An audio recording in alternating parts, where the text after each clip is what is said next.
Welcome to episode 71 of the Brainy Business, understanding the psychology of why people buy.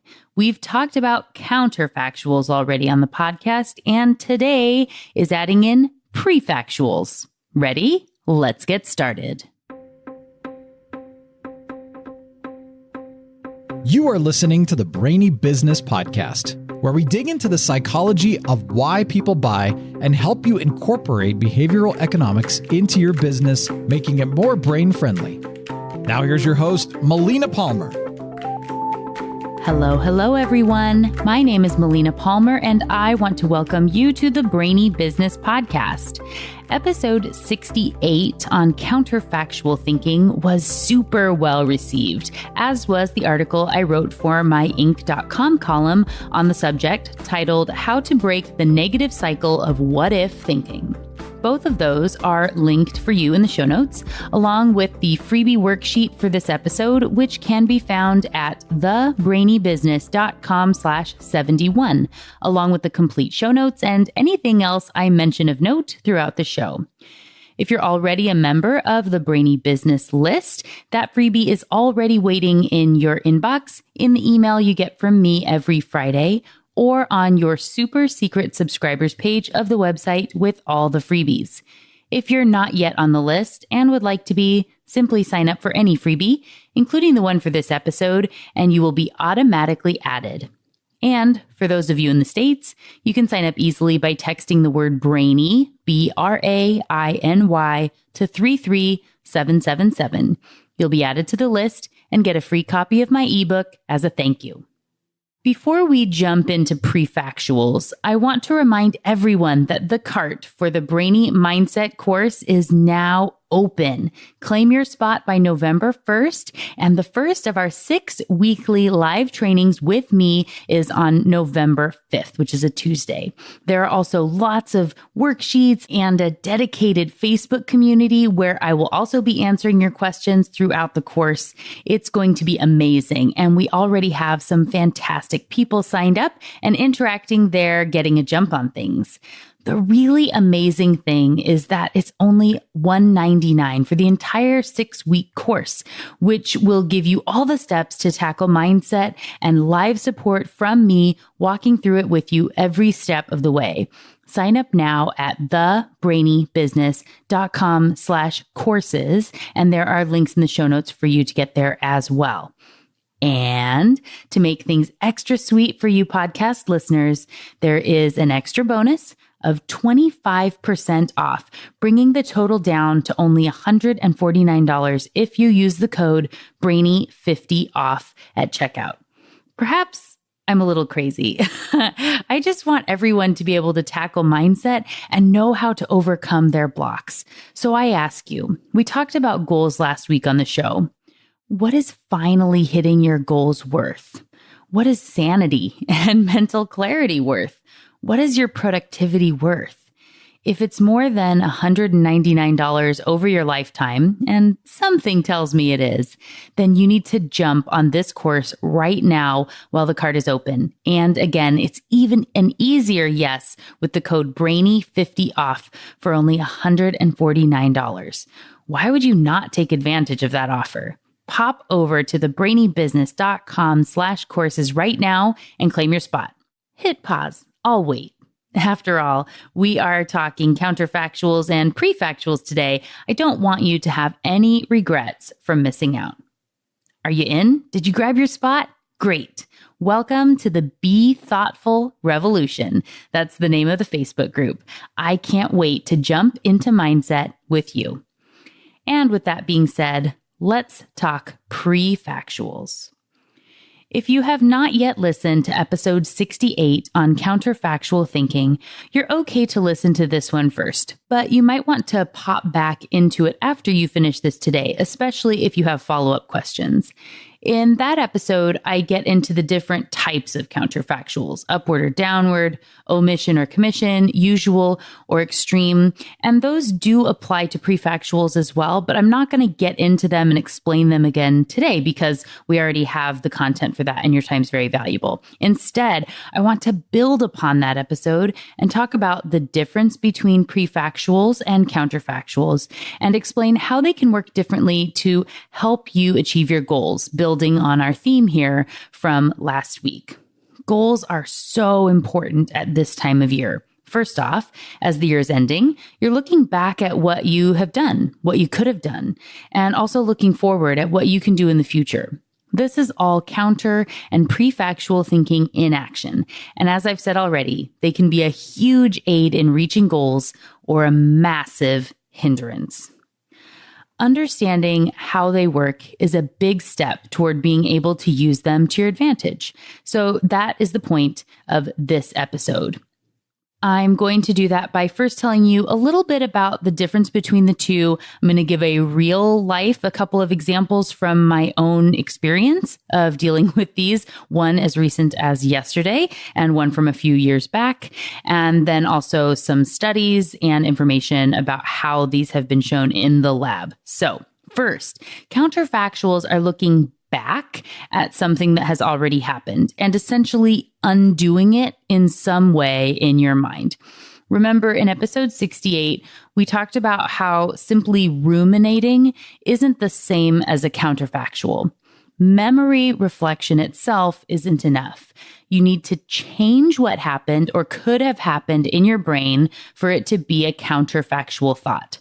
These are the what might have been thoughts, the if-onlys. Prefactuals are when you look to the future and think about what could be. Like counterfactuals, this can either be negative or positive. If you look to the future in a negative way, it has been called defensive pessimism and may involve anticipation of regret and building strategies to avoid or prepare for what could be, sometimes building out excuses and sort of dwelling on what could happen. And because the brain gets what it expects, this isn't always that beneficial and can create a self-fulfilling prophecy. There are also positive prefactuals. That's getting into the next time I'll language I provided you on episode 68 and in that Inc. article. When you think about what could happen or how you might succeed in the future, studies show you can actually have great benefits in all sorts of tasks. Again, I'll share a couple of really specific studies for you later on in the show, but applying this type of thinking has been helpful for ultra runners and triathletes and Olympians and executives and children. Really, everybody can benefit from using these tools in the right way. For now, I want to talk a little about the reciprocal nature of counterfactual thinking and prefactual thinking and how they can feed off each other in either a positive or negative way. To do this, I'm going to give that personal example of something that happened to me yesterday. First is the negative example of how I could have reacted and how our brains really are wired to dwell on things. You see, the brain does get benefit from dwelling and dread. I'm not going to get into the specific brain chemicals for you here, but I've linked to an interesting article that outlines the different chemicals pretty well if you're interested. Just know that your brain is driven by its desire to get these chemicals, and there are different rewards with each. If you've been listening to the show for a while, you've heard me talk about anticipation and dopamine. Your brain loves dopamine, and it drives it to do all sorts of things. Anticipation is at the core of a lot of prefactual thinking, the what might happen space. If you let yourself play through all the scenarios over and over, what if this happened? What if that happened? Ooh, what would that be like? One of the things you're giving your brain is dopamine from the anticipation. If you remember, I've talked about this study before about a rat in a lab that's pressing a lever to get a treat, and that it actually increased and got more dopamine release. It doubled when there was only a 50-50% chance of getting that treat. and that the dopamine release only took place for the time leading up to getting the treat. So once it got the treat, it completely stopped getting dopamine. I've linked to episode 2 in the show notes where I talk about that study a little bit more. But the treat for the brain is in the buildup, the prefactual. So it wants to think through scenarios over and over and over. And it isn't always wired to do this in a positive way unless you put in some interventions. And at first, these are a little bit more conscious. You have to train yourself to switch, especially if you're really prone to this negative spiral that can happen in counter and prefactuals, but know that it does become a lot more natural over time. Speaking of which, let's get back to that story about what happened yesterday. As I mentioned at the top of the show, the Brainy Mindset course has just opened up, and I've been talking about and promoting it quite a bit over the last month or more. One of the things I did for that was to open up the cart for an unexpected pre-sale, which I called a gratitude discount to everyone who was on the Brainy business email list. See, there are lots of benefits to being there. That includes everyone who has signed up for the Master Your Mindset freebie and anyone who's on my list for any reason. If you want to be on that list and included in any future surprise sales, download the freebie at thebrainybusiness.com/71. Or if you grabbed your spot in the Brainy Mindset course already, you're on the list as well. So I decided to call this a gratitude discount because I'm so thankful to everyone who takes the time to connect and listen, subscribe, interact on social media. All of it really, truly means so much to me, and I wanted to reward that. The email I sent started out by saying, "Hi, Susie, Melina here. Do you know how important you are to me?" And then went on to talk about the discount. It, of course, was sent via my email software, but I like to use names when I can, especially in a thank you. Well, I'm sure you can guess that something went wrong. We tested in advance and it looked fine, but of course it got all wonky and some people didn't have that merge line lined up properly. We still don't really know exactly what happened, but those people got an email that said, "Hi, %, first name, %, Melina here. Do you know how important you are to me?" So this is unfortunate whenever it happens. If you have an email list, you've likely dealt with it at least once or have received an email like this. But really, could it have come with a worse first line? Your brain's automatic response to the "do you know how important you are to me" question, which was truly, it's very genuine, even with that %, first name, whatnot. Everyone is very important to me. But now it comes off with this response. Your brain automatically thinks, "Not very, you didn't even merge my name right." Thankfully, this didn't happen to the whole list. I'm guessing it was less than a dozen people, but we're not really 100% sure yet. Now to the counterfactual, prefactual brain bonanza. In a negative world, I could sit and dwell on this for hours, days or weeks probably if I really wanted to get into it.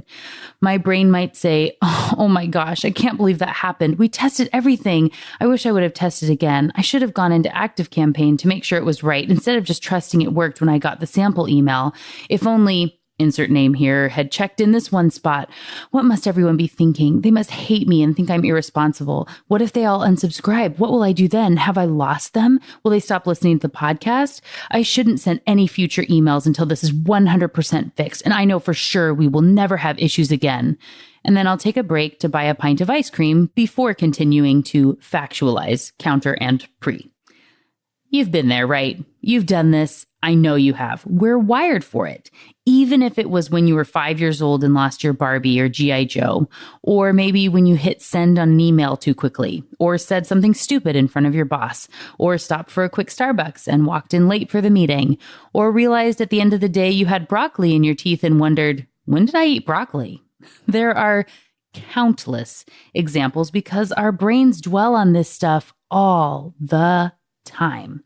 Like I said, they're wired for it. And as you saw in the example, it's easy to jump from counterfactual to prefactual and back again. The brain is swimming and spinning in the thoughts. And if you don't watch out, you could spin out of control. One important difference I want to note between counter and prefactuals is that studies have found counterfactuals tend to focus more on outside situations and influence that you really had no control over. So they're more likely to be fruitless. Like, if only it hadn't rained that day, or in the case of my email, why don't they set up the system to detect this sort of thing? Or if only someone would have warned me not to do that. Whereas prefactuals are more likely to focus on what you can actually do and things within your realm of control, which can be better for overall behavioral change. You, of course, can have things within your control in counterfactuals, but they're more likely to include these other things that you didn't have any control over to begin with. To use prefactuals for positive behavior change, you want to look at the if-then and future outcome action ties. Let me tell you what I mean. Instead of just predicting a possible scenario of the future, you want to identify a specific circumstance. For example, when I get home this afternoon, or when I wake up, in which a particular action, like I will go for a run, is carried out to help you achieve a goal, to become fitter. So when I get home this afternoon, I will go for a run to become fitter. Consider how this differs from the more general, if I go for a run, then I will become fitter. Both can be useful, but the specifics give your brain something to process and remember in the future. It has that timestamp. And this tactic has been shown to work on everyone, like I said, from marathoners to executives and children. With that in mind, let's look at the other approach to my email fiasco, the positive, and what I actually did when this happened yesterday. First, I woke up to an email from a subscriber who happens to be a family member, thankfully, to let me know the email was off. I did get one other email from someone yesterday who let me know about this mess up that they received. And she was nice enough to share it with me, knowing I would see the humor in the irony and pointing that out, that it made her laugh when she saw it versus being irritated herself. And while I did see the humor in it, don't misunderstand. When I first got the email in the morning letting me know there was an issue, I was crushed. Truly, I hated seeing that. Why would this happen? Of all the emails, why this one? I was so excited about the special offer and the new course, and really? But instead of getting sucked into the pity party, I used my positive prefactual thinking to determine what to do next, what the future could be. Fortunately, this was set up on an A/B test. You know, I love my testing, and I've linked to the episode about that to help you setting up your own. This one was a 10-10-80.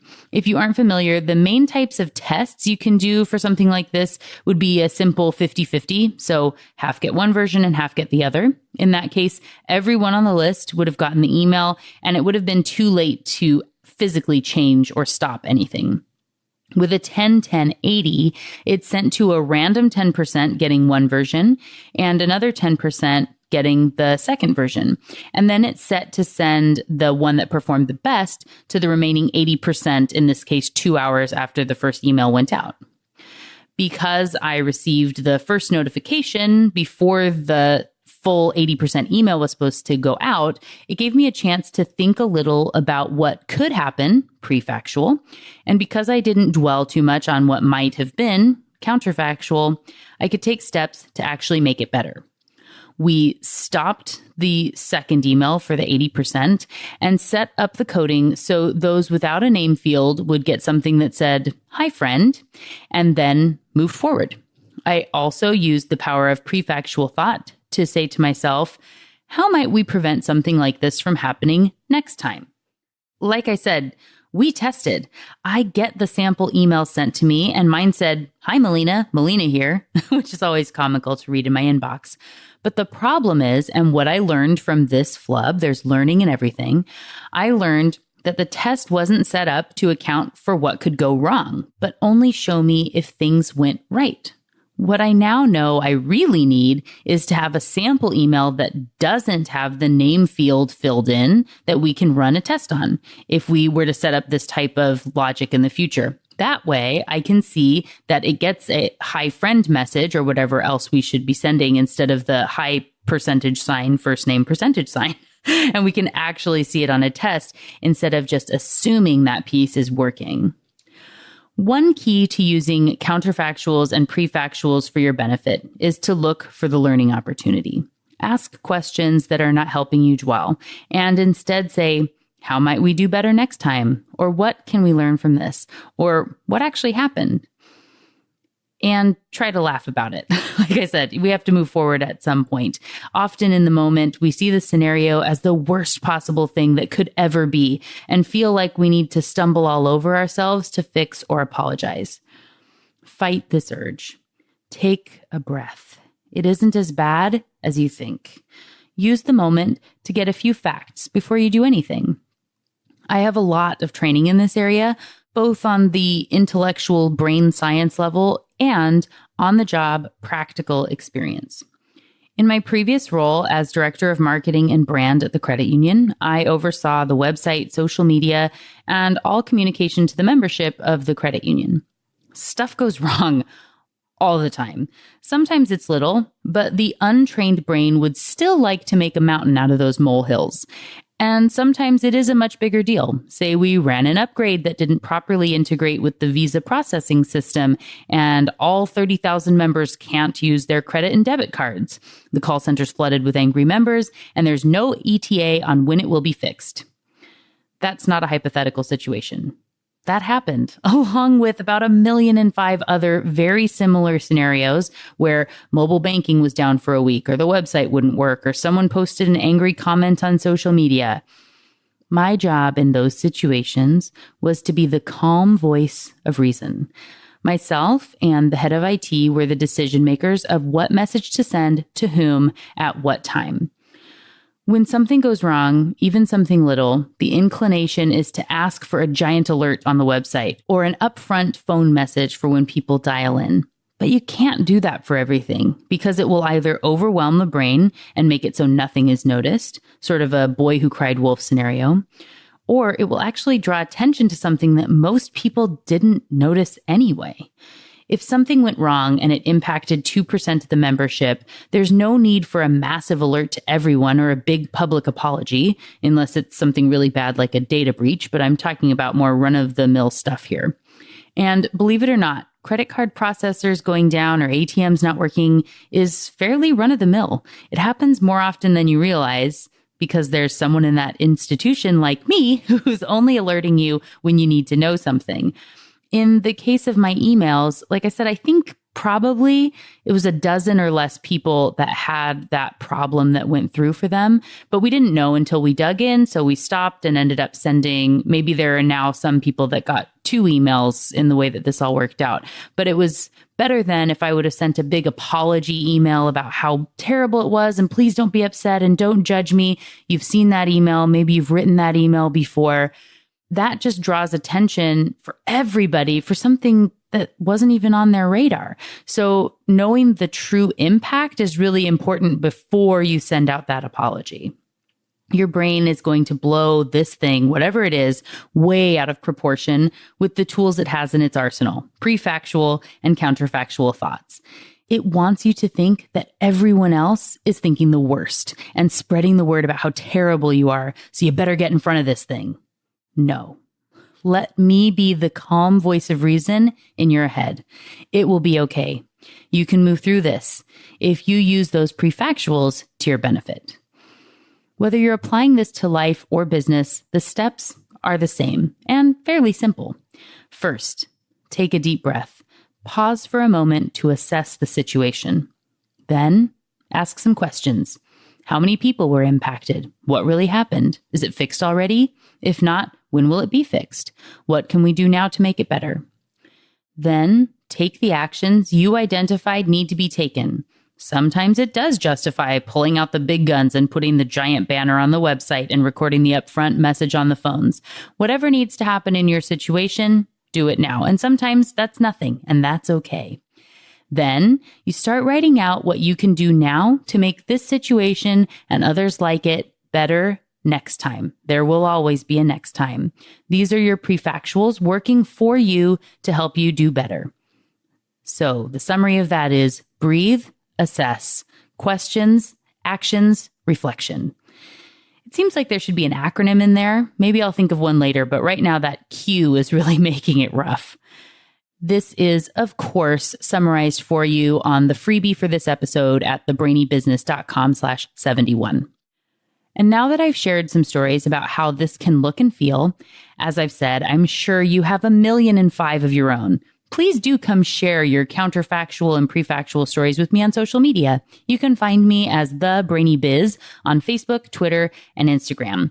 I'll have a post to share the best and worst stories in this area, or those smack my head moments you can't wait to leave behind in the rearview mirror. Of course, to do that, you have to stop counterfactualizing. I want to leave you with the study findings I mentioned earlier on in the episode.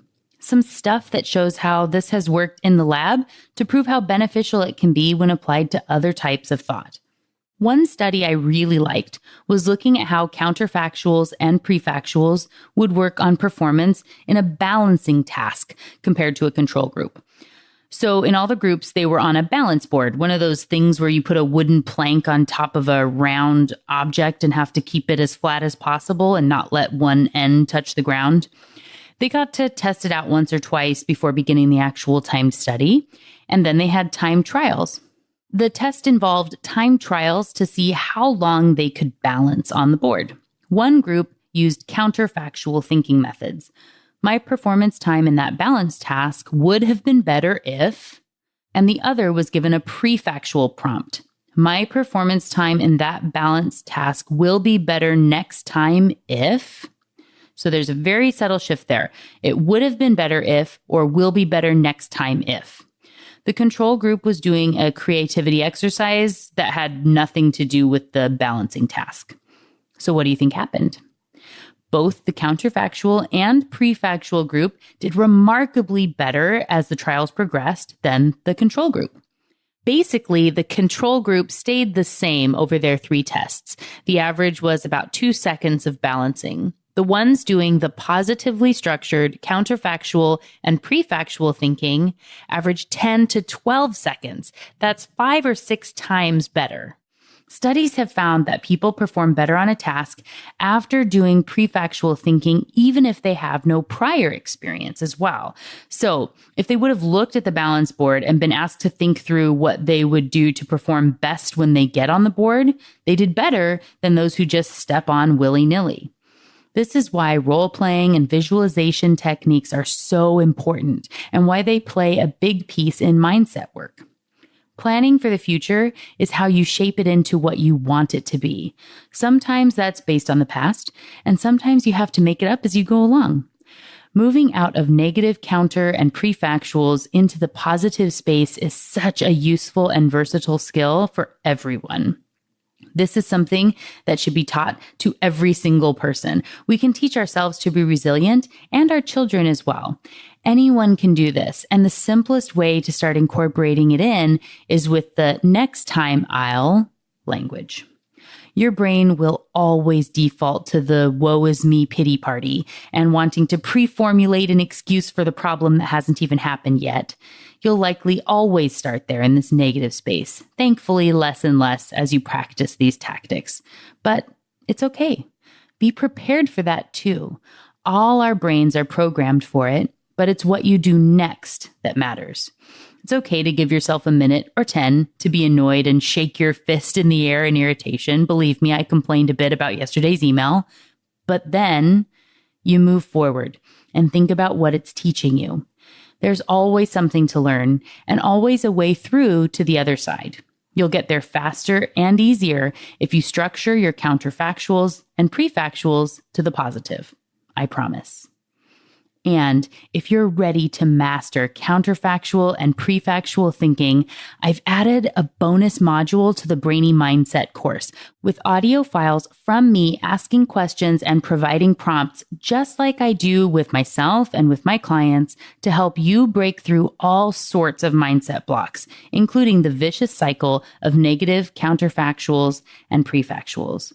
Those exclusive audio files are only available as a bonus if you sign up for the Brainy Mindset course before the cart closes on November 1st. And don't worry, for everyone who's already signed up, you'll get them too.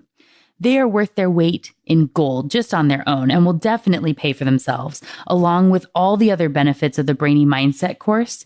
And use your code BRAINY50 off to secure your spot in this 6-week interactive course with me live every week for just $149. Visit thebrainybusiness.com/courses now to claim your spot, snag those bonus audio files, and tackle mindset blocks for good. The Be Thoughtful revolution is here. Will you join me? Just like that, episode 71 on prefactual thinking is done. Next week is a great discussion with Roger Dooley, author of Brainfluence, Forbes contributor, and founder of neurosciencemarketing.com, on his fantastic new book, Friction. I shared a couple little tidbits with you last week, but this is truly a fantastic book, and our conversation has some bonus case studies and tidbits you can only get on The Brainy Business. It's going to be awesome. You won't want to miss it. Until then, thanks again for listening and learning with me, and remember to be thoughtful. Thank you for listening to the Brainy Business Podcast. Melina offers virtual strategy sessions, workshops, and other services to help businesses be more brain-friendly. For more free resources, visit thebrainybusiness.com.